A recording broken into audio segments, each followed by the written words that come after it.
Este es un podcast de La Izquierda Diario. Izquierda Diario. Hemos sido engañados. ¿Y ahora qué? ¿Y ahora qué? ¿Y ahora qué?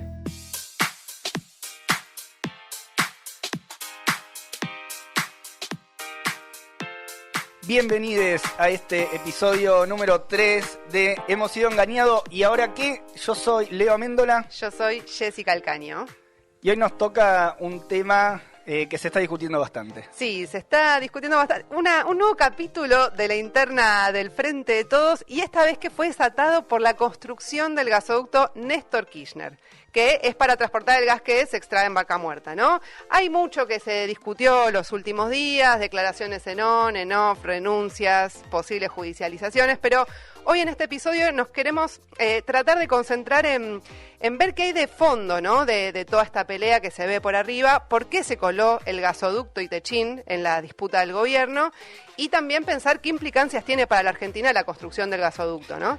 Para eso fuimos a buscar a Jairo Strachia, que es periodista especializado en temas económicos, lo pueden escuchar en Radio Con Voz y en otros medios, a Esteban Rafele, también es periodista y especializado en temas de economía, lo pueden escuchar en Mejor País del Mundo, en Radio Con Voz, escribe en El Cronista Comercial y en otros medios, y también estuvimos charlando con Esteban Martínez, que es concejal electo por la ciudad de Neuquén por el Frente de Izquierda y los Trabajadores Unidad, y él se especializa en temas de fracking en Vaca Muerta específicamente. Con ellos vamos a estar charlando de este tema, y antes hacemos un breve repaso, muy rápido, de cuáles fueron los últimos hechos alrededor de este capítulo. Por Muy acelerado. Acelerado. Por un lado estuvo el discurso de Cristina Fernández de Kirchner y de Alberto Fernández a propósito de los 100 años de YPF, hace poquito nomás. Entre otros temas y algunos palos de rutina que ya son clásicos dentro de la coalición de gobierno, dentro de los integrantes del Frente de Todos, hubo una mención específica por parte de la vicepresidenta al rol de Itechín en la construcción del gasoducto. Eso estuvo como parte del planteo. Sí, ahí podemos decir, Leo, que fue como la foto esperada, muy esperada, de unidad y de reconciliación, ¿no? No se veían hace mucho, no aparecían hace mucho juntos el presidente y la vicepresidenta, pero convengamos que no duró ni 24 horas porque se transformó en una nueva bomba de la interna oficialista. Hubo un dejo, una leve expectativa por parte de quienes esperaban de esa foto un mensaje positivo, ¿no? Para el futuro del Frente de Todos. Salió la foto ahí dándose la mano, con caras amigables. La lapicera también.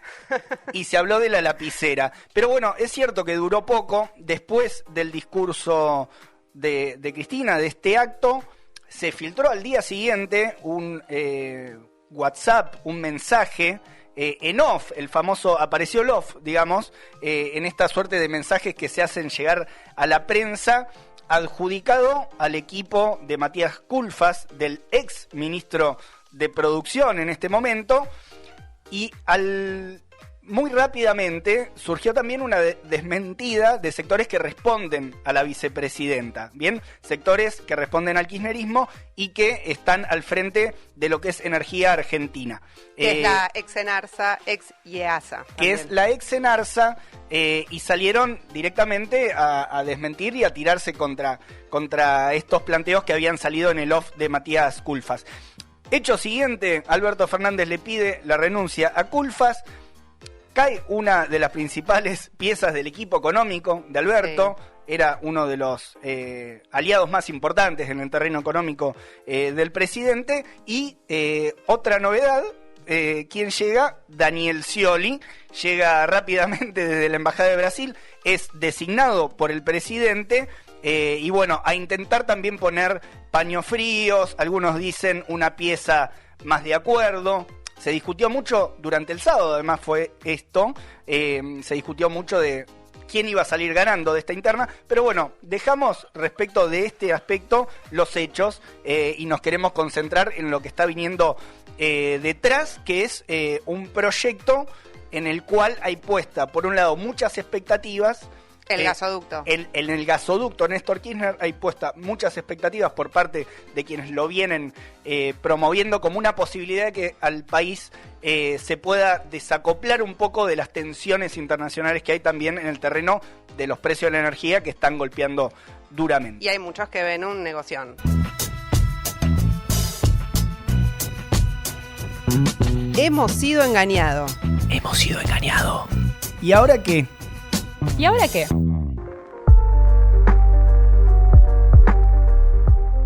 ¿De qué va el gasoducto Néstor Kirchner? Le preguntamos a Jairo Stracha, periodista especializado en temas económicos, qué puede cambiar para Argentina la construcción de este gasoducto en el corto pero también en el mediano plazo, y nos decía esto.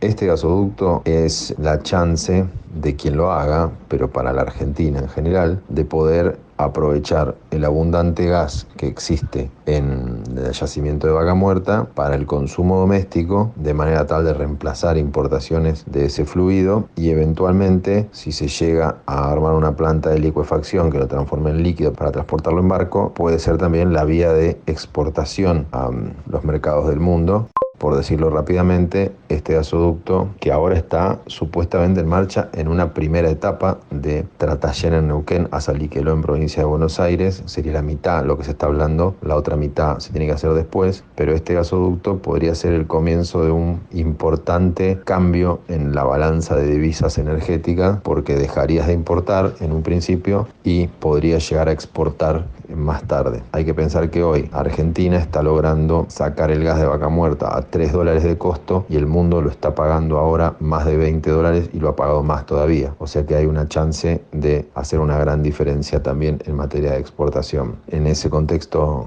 el que lo haga, ya sea ahora o después, va a terminar viendo frutos importantes en el mundo de las divisas, más allá de todo lo que después puede hacer en la actividad económica, si eso tracciona hacia atrás otras cadenas de producción, si abarata la energía para las industrias locales, etcétera.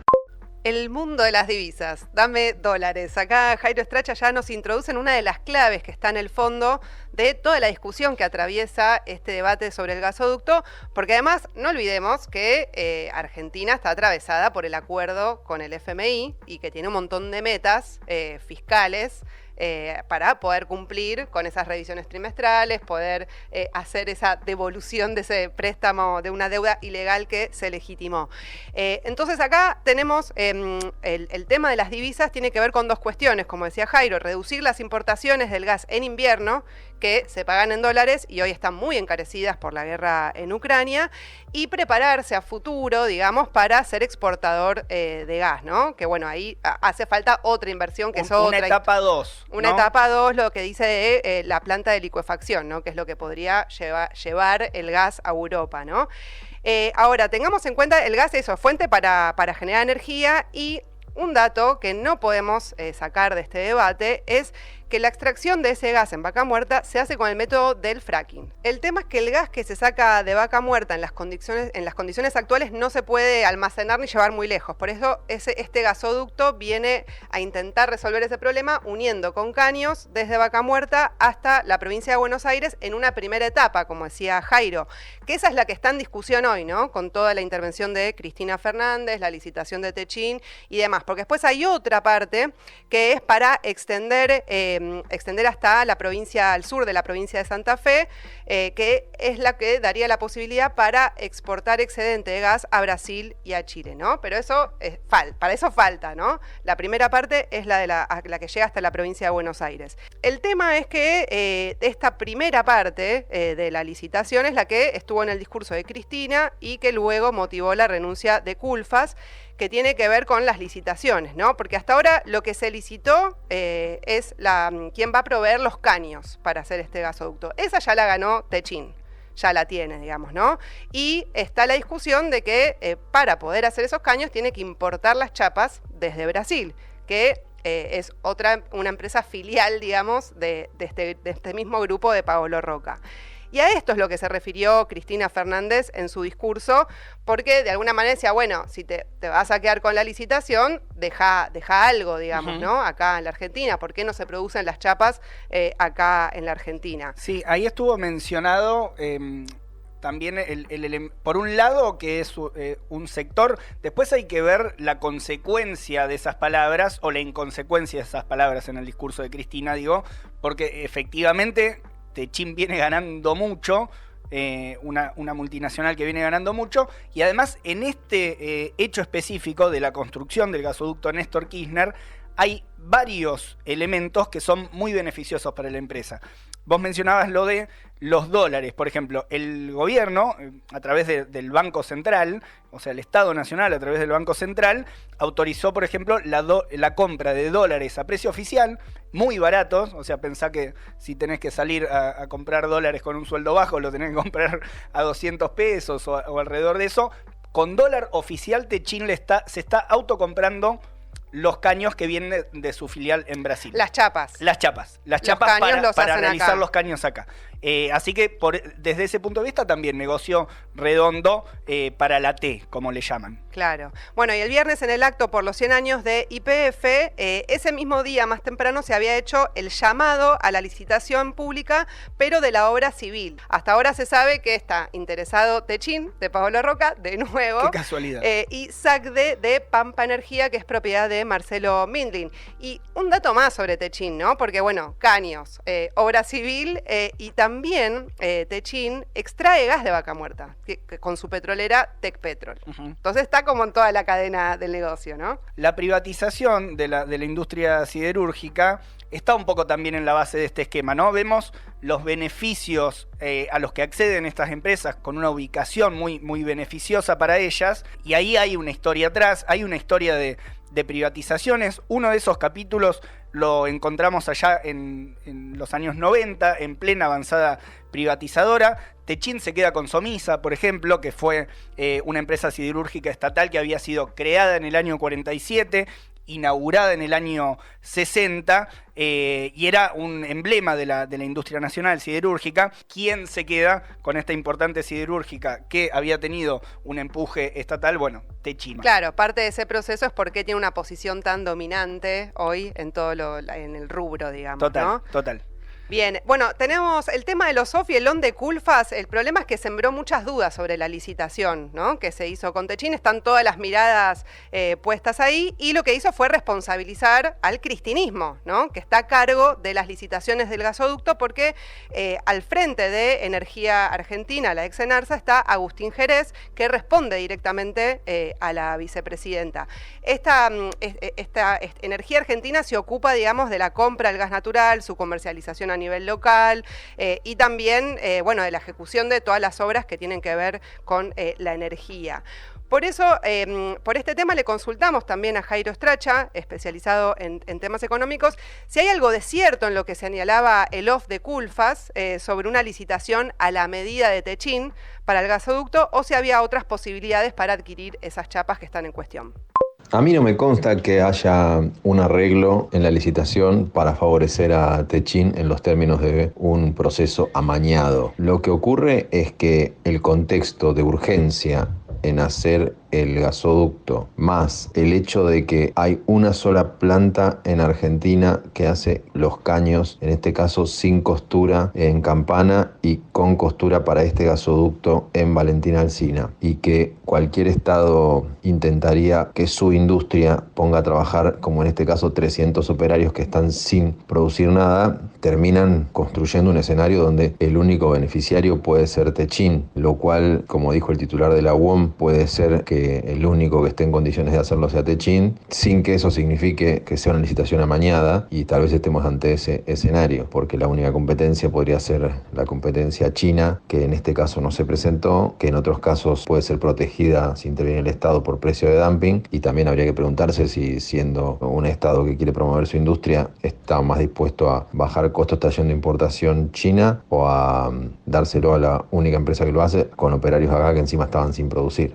El gasoducto Néstor Kirchner es una obra que hay que tener en cuenta que promueve tanto el albertismo, como el cristinismo. O sea, los dos están interesados en que se avance con esta obra, que es una gran apuesta para el desarrollo de Vaca Muerta, ¿no?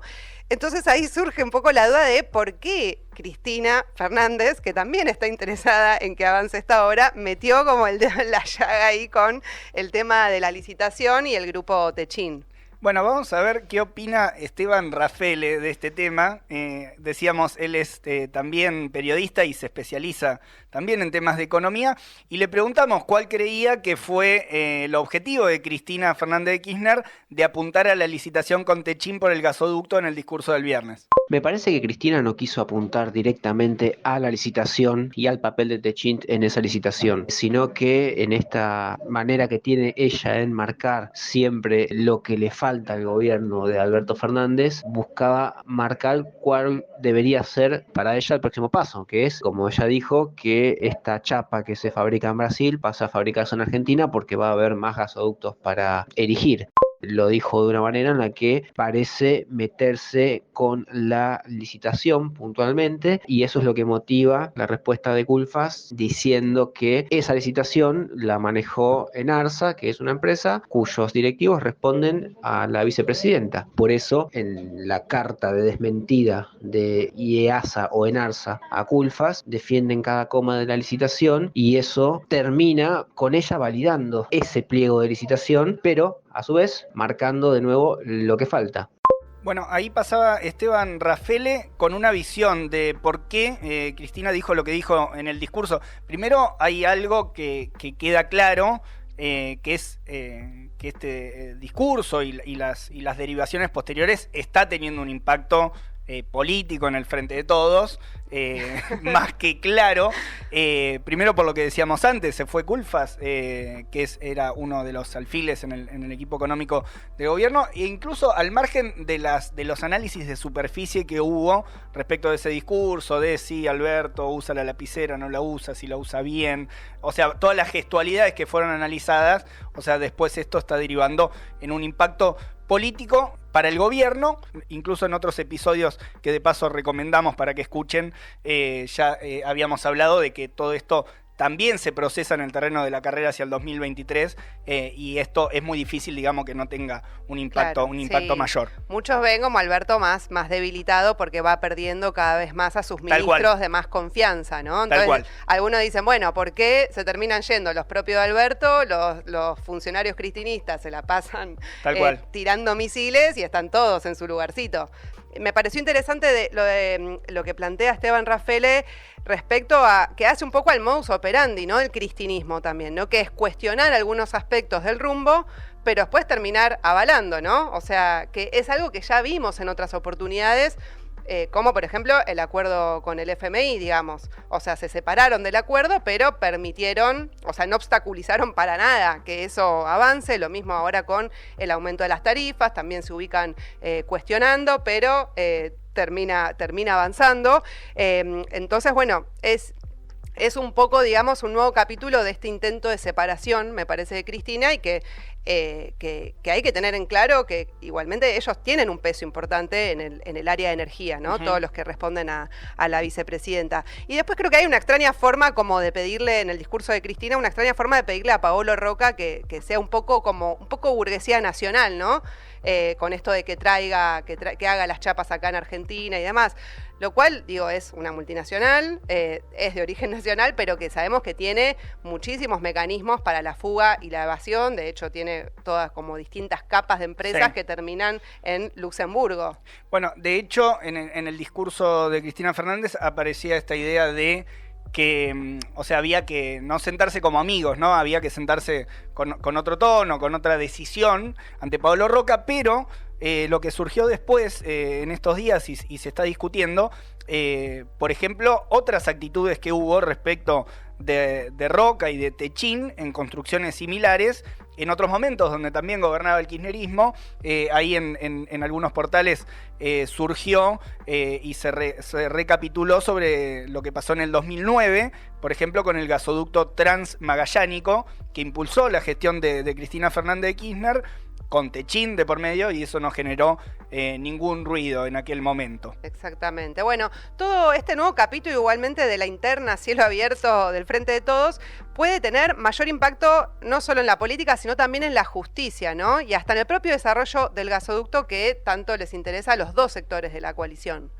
Le preguntamos a Jairo Straccia qué problemas tiene la licitación para que exista este miedo a la judicialización.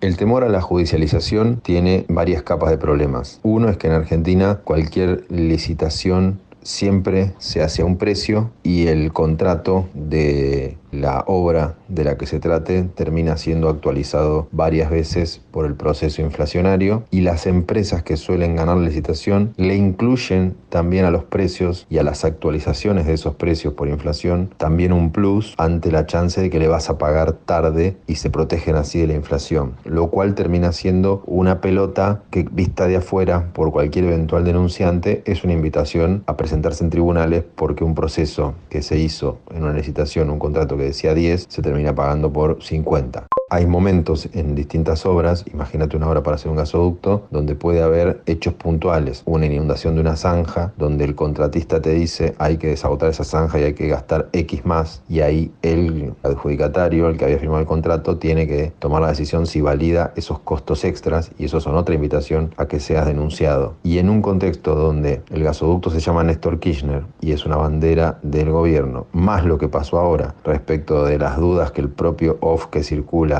pone sobre la licitación, hace que todo eso sea una invitación a trabar esto en la justicia como ya está, y un mayor desaliento a poner el gancho si ves que en 2023 este gobierno no va a estar y vas a terminar caminando tribunales, a lo que contribuye también la historia reciente de los funcionarios de energía, sobre todo de segundas y terceras líneas, que terminaron con procesamientos, en algunos casos presos y con problemas todavía abiertos. El cristinismo mantiene un particular interés en el terreno de la energía. Es evidente que hay un aspecto estratégico, más en estos momentos de cómo está el mundo, ¿no? O sea, todo el mundo está discutiendo el problema energético, las relaciones de Rusia y Europa están muy atravesadas por este problema. Entonces, desde ese punto de vista, el cristinismo también está pensando en ese terreno, y recordemos, por ejemplo, otros capítulos que hubo respecto a este tema, como por ejemplo el de Federico Basualdo, subsecretario de Energía, y Martín Guzmán por las tarifas y los subsidios de la energía. Que sigue en su puesto, Basualdo. Que Basualdo sigue firme, y además tienen a Jerez, que ya nombrábamos, al frente de la ex Enarsa, y se suma Pablo González, presidente de YPF. Bueno, fue el primero que habló en el acto que mencionábamos antes de Cristina y de Alberto. Sí, lo de YPF, te agrego que es un sector importante que viene aplicando subas sistemáticas de los combustibles que impactan también en la inflación muy fuerte, y todos ellos, decías, reportan a la Cámpora y a la vicepresidenta. Y un dato más, en la Cámara de Diputados también está la particularidad de que los cristinistas se quedaron con la presidencia de la Comisión de Energía y Combustible, con el diputado de Chubut, Santiago Higón, e incluso el propio Máximo Kirchner, que viene con un perfil bajo después de su renuncia, es integrante de esa comisión también de energía. Por eso, como veíamos tanta presencia, ¿no?, entre los funcionarios en este área del cristinismo, le preguntamos a Esteban Rafele cuál es para él el interés que tiene el cristinismo de concentrarse tanto con funcionarios y en las disputas públicas en el área de energía. Y esto nos decía.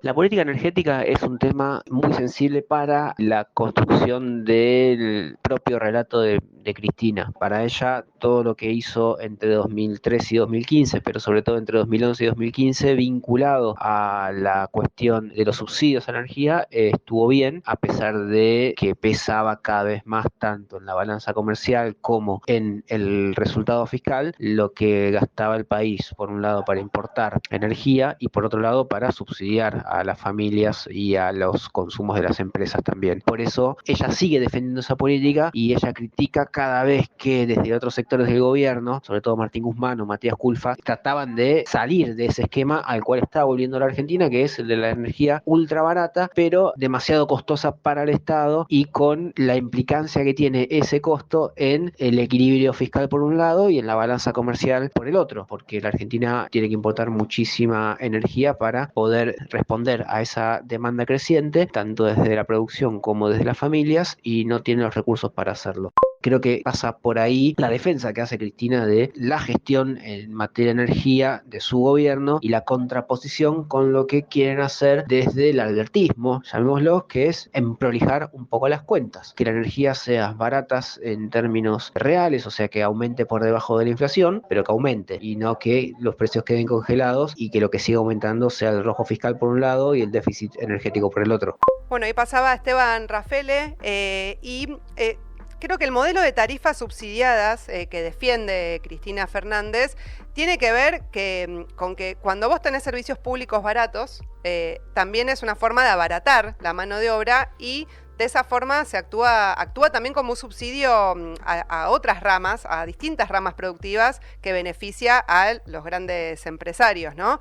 El tema es que, digamos, se subsidia, digamos, las ganancias, ¿no? Sacaba un dato de Esteban Mercatante, economista de La Izquierda Diario, que da cuenta, como un ejemplo nomás, ¿no? En 2013, las 500 grandes empresas recibieron en subsidios el equivalente a un 11% de sus utilidades.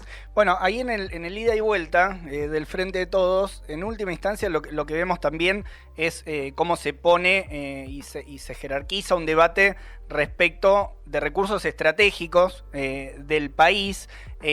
Aparece también distintas políticas en ese terreno. Algunas son matices en última instancia, no son grandes diferencias, pero me acordaba, porque Cristina reivindicó mucho, ¿no? Y los tres reivindicaron mucho en ese acto el problema de YPF, ¿no? YPF como una gran empresa nacional.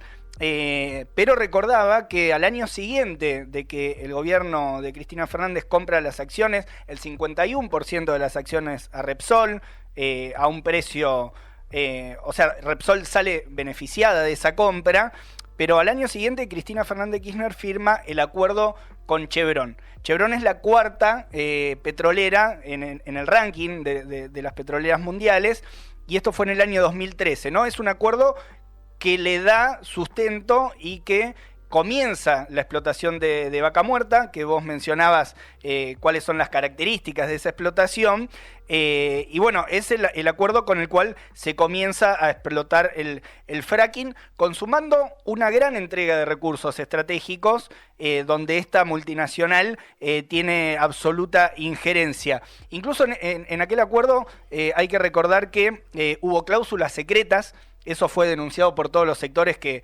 participaron. Hubo fuertes movilizaciones, incluso en rechazo de la Chevron, y terminó con represión. O sea, la explotación de Vaca Muerta tuvo un origen donde incluyó la represión a los sectores, claro, que ya en un sentido adelantaban cuál era el problema que se podía venir con el fracking. Hoy no nos vamos a meter mucho en el problema ambiental, porque da para un episodio entero respecto de los impactos ambientales que está teniendo la explotación de Vaca Muerta en el sur de nuestro país. La otra cuestión que plantea Esteban Rafele es relacionado con el problema de los dólares y la restricción externa, ¿no? Yo ahí siempre tengo la duda si no hay también una intención del cristinismo como de anclarse en un proyecto burgués exportador de energía, y esto frente a que, digamos, para que sea como un complemento de lo que ingresa al país en dólares por el campo, ¿no? O sea, no depender directamente de esos sectores que están más alineados políticamente con Juntos por el Cambio, ¿no?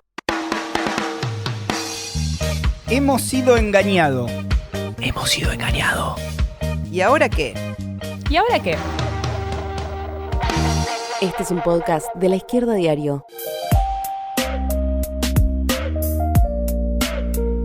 Bueno, y ahí Esteban Rafele nos da pie un poco también para ir más al fondo de la cuestión, ¿no? Que hace a la matriz energética en Argentina y el rol de Vaca Muerta también. Y para eso consultamos con Esteban Martínez, que se ha especializado en los temas sobre fracking en Vaca Muerta y es concejal electo por el Frente Izquierda, quienes ganan con el desarrollo en Vaca Muerta y los proyectos como el del gasoducto Néstor Kirchner.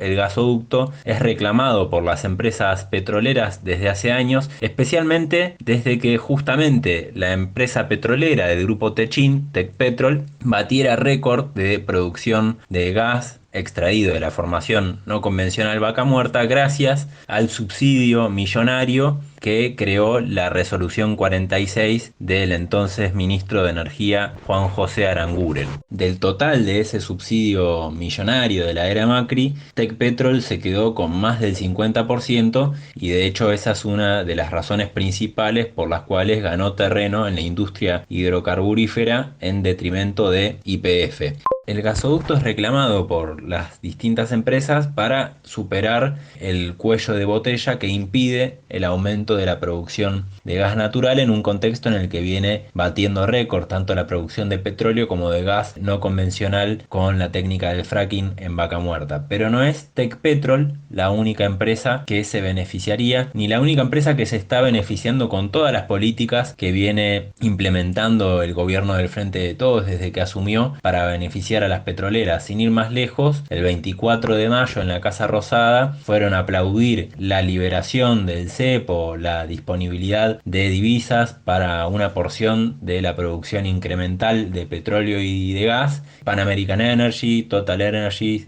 Chevron, Equinor, Pampa Energía, muchas de las empresas que vienen operando y saqueando Vaca Muerta.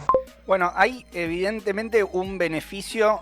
Estamos apuntando mucho a Techin en esta discusión, pero el conjunto de las petroleras que actúan en el área, en un sentido se van a ver beneficiadas, ¿no? Y se ven beneficiadas por este tipo de entramados que se plantea entre el sector privado y el Estado, y en temas muy sensibles como hacen al transporte de energía, obviamente incluso porque se da la situación, por ejemplo en Neuquén, donde los sectores populares tienen problemas con el acceso a la energía y es un sector que va a estar potenciando su producción, incluso con perspectivas de exportar. Entonces se da muy crudamente esta contradicción en manos de un Estado, digamos, capitalista, donde en muchos casos consolida esta posición privilegiada de los privados.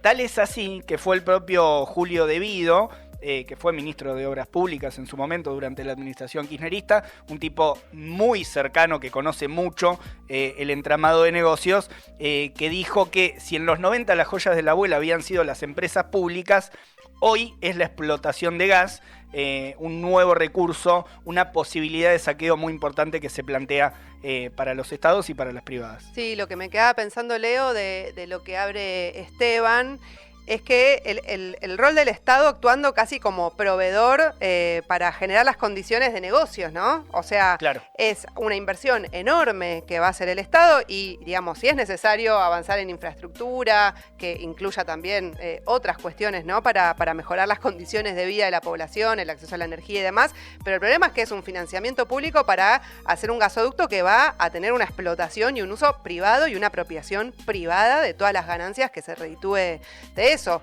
Y además, por el problema de la restricción externa, incluso cuando Argentina puede llegar eventualmente a ser exportador de ese gas a Europa, por ejemplo, bueno, también está la discusión de esos dólares para qué se van a usar, ¿no? Porque en el marco del acuerdo con el FMI, bueno, no es que es algo que va a terminar siendo para invertir en cuestiones que hagan a las necesidades sociales más urgentes. Bueno, van entrando así también algunas conclusiones de todo esto que estamos charlando.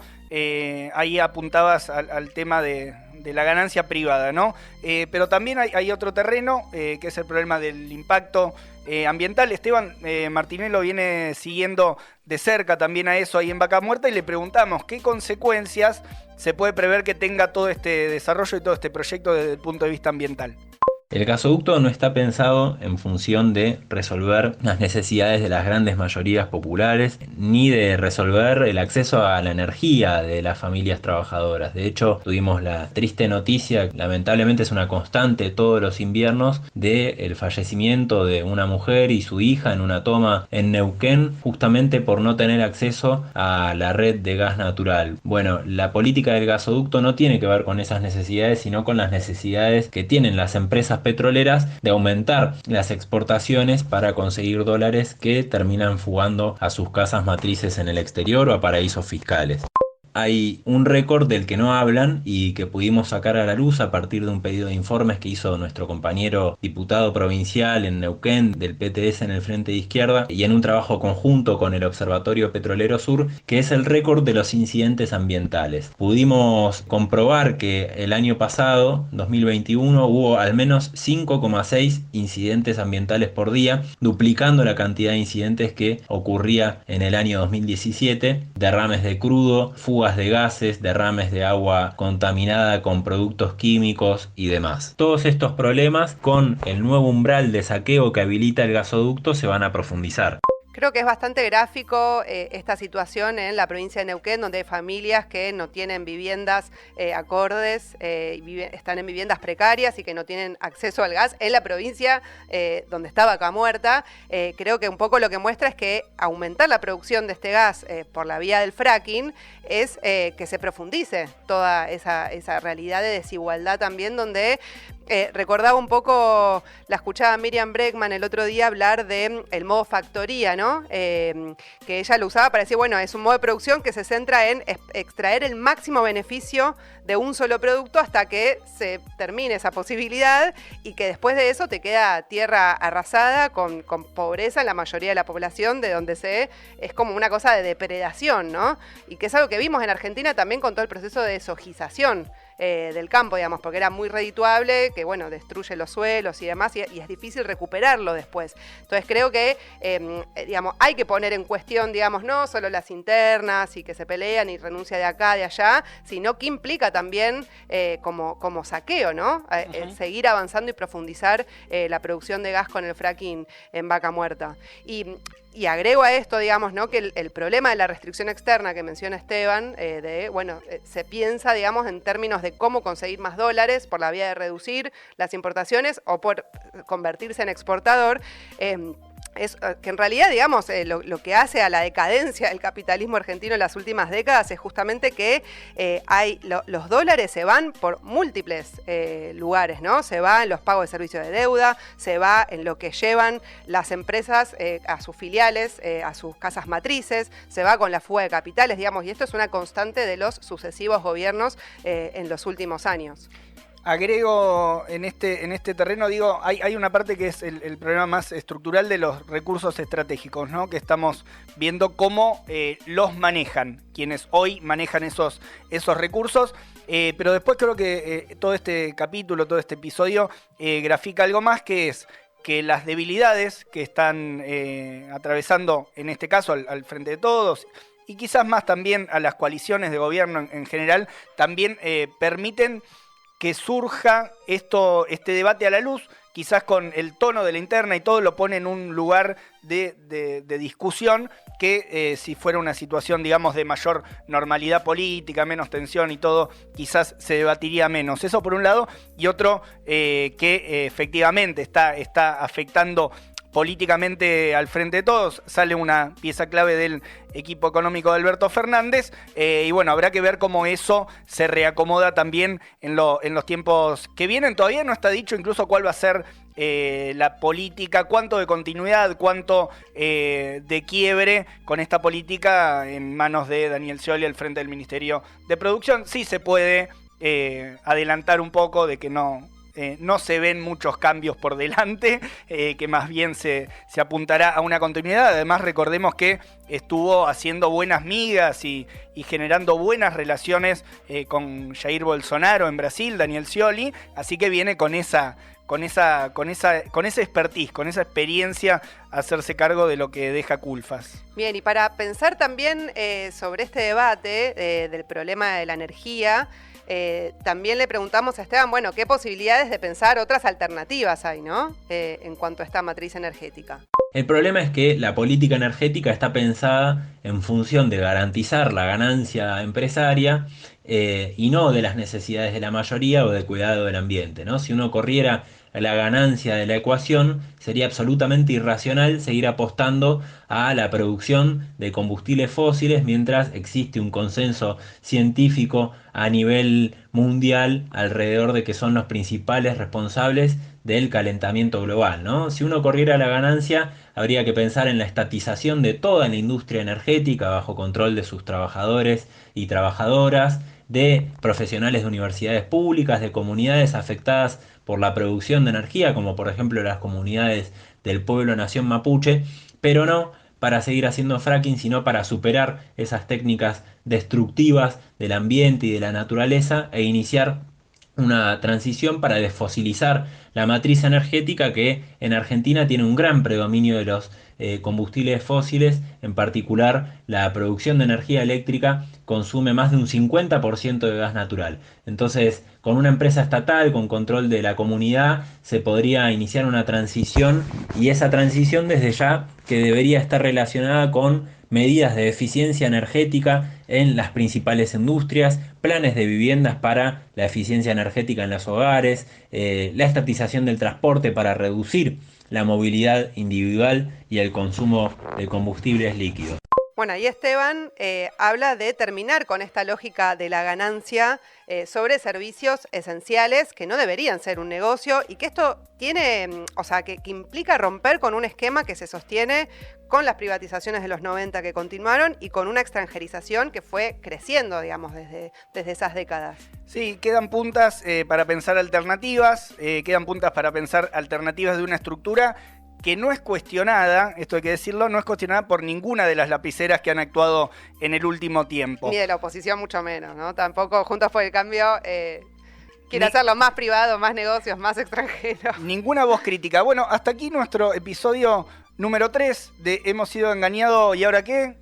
Agradecemos a todos quienes fueron parte del episodio. Agradecemos a Jairo Stracha, a Esteban Rafele y a Esteban Martínez por haber aportado con sus opiniones. Y también agradecimientos y un saludo para Ludmila Pons y Federico Tomich en la producción, Tama Partica y Nunu Carolina en la edición y en la operación, y les mandamos un abrazo y un beso y nos vemos la próxima. Nos estamos Chau, viendo. Jessy.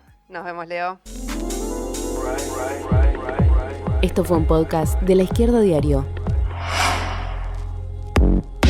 Hemos sido engañados. Hemos sido engañados. ¿Y ahora qué? Se rompió, Jessy. Voy.